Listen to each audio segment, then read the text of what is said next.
పేరు వినగానే మనందరికీ టక్కున గుర్తొచ్చేది దుర్గామాతే. కృష్ణానదీ తీరాన వెలిసిన ఈ అమ్మవారు భక్తులందరూ కోరికలను తీర్చే కొంగు బంగారంగా ప్రసిద్ధిగాంచారు. దుర్గామాతను మహిషాసుర మర్దిని అని కూడా అంటారు. మహిషాసురుడు అనే రాక్షసుని వధించినందునే అమ్మవారికి ఆ పేరు వచ్చిందని పురాణాల్లో పేర్కొనబడింది. కలకత్తా, చెన్నై నగరాలకు సరిగ్గా నడుము ఉండే ఈ నగరంలో అమ్మవారి ఆలయం ఉంది. అంతేకాదు దక్షిణ మధ్య రైల్వేలో అతిపెద్ద జంక్షన్ కూడా బెజవాడ అని. భారతీయ రైల్వే పెద్ద జంక్షన్లో బెజవాడ ఒకటి. దసరా నవరాత్రుల వేడుకలను విజయవాడ నగరంలో ఘనంగా నిర్వహిస్తారు. దుర్గామాతను 9 రోజుల పాటు 9 ప్రత్యేక రూపాలను అలంకరించి ప్రత్యేక పూజలు నిర్వహిస్తారు. విజయదశమి రోజున కృష్ణానదిలో తెప్పోత్సవాలను కూడా ఘనంగా నిర్వహిస్తారు. ఈ సందర్భంగా విజయవాడ కనకదుర్గమ్మ ఆలయాన్ని ఎవరు నిర్మించారు, ఎప్పుడు కట్టారు, అమ్మవారు వెలిసిన కొండకి ఇంద్రకీలాద్రి అని పేరు ఎలా వచ్చిందనే ఆసక్తికరమైన విషయాలను ఇప్పుడు తెలుసుకుందాం. పురాణాల ప్రకారం విజయవాడ కనకదుర్గమ్మ ఆలయాన్ని అర్జునుడు నిర్మించినట్లు తెలుస్తుంది. పాండవుల్లోని అర్జునుడు ఇంద్రకీలాద్రి దగ్గర తపస్సు చేసి పరమేశ్వరుని నుంచి పశుపతి అస్త్రాన్ని పొందుతాడు. తాను చేసే యుద్ధంలో విజయం దక్కాలని పరమేశ్వరుని కోరతాడు. అందుకే ఈ ఊరికి విజయవాడగా పేరు వచ్చింది. దక్షిణ భారతదేశంలో ప్రముఖ ఆలయాల్లో ఒకటైన దుర్గామల్లేశ్వర దేవాలయాన్ని 8వ శతాబ్దంలో నిర్మించినట్లు కొన్ని ఆధారాలు ఉన్నాయి.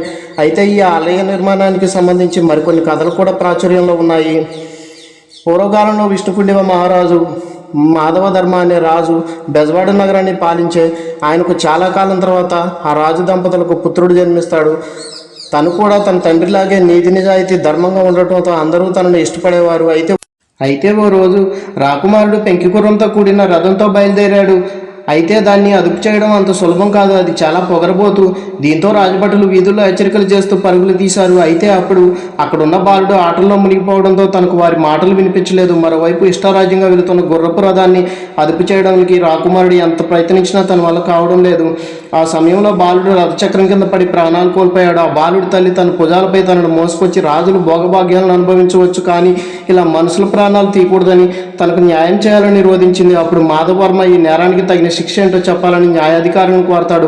వారంతా చాలాసేపు చర్చించి మరణశిక్ష విధించాలని చెప్తారు. అయితే రాకుమారుడు కావాలని తప్పు చేయలేదు. తప్పించేందుకు ప్రయత్నించినా ఫలితం లేకుండా పోయింది. కాబట్టి శిక్షను తగ్గించవచ్చు అని చెప్తారు. అయితే రాజు మాధవర్మ దానికి ఒప్పుకోలేదు. న్యాయం ఎవరికైనా సరిగ్గా ఉండాలి అంటూ మరణశిక్ష విధిస్తాడు. అయితే సింహాసనం దిగిన వెంటనే మాధవర్మ ఓ తండ్రిగా బోరున విలిపించాడు. అప్పటికే శిక్ష అమలు జరిగిపోయింది.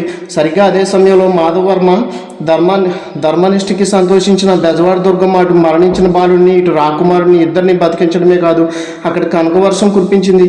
అప్పటి నుంచి ఆ దేవి కనకదుర్గమ్మగా ప్రసిద్ధి చెందింది.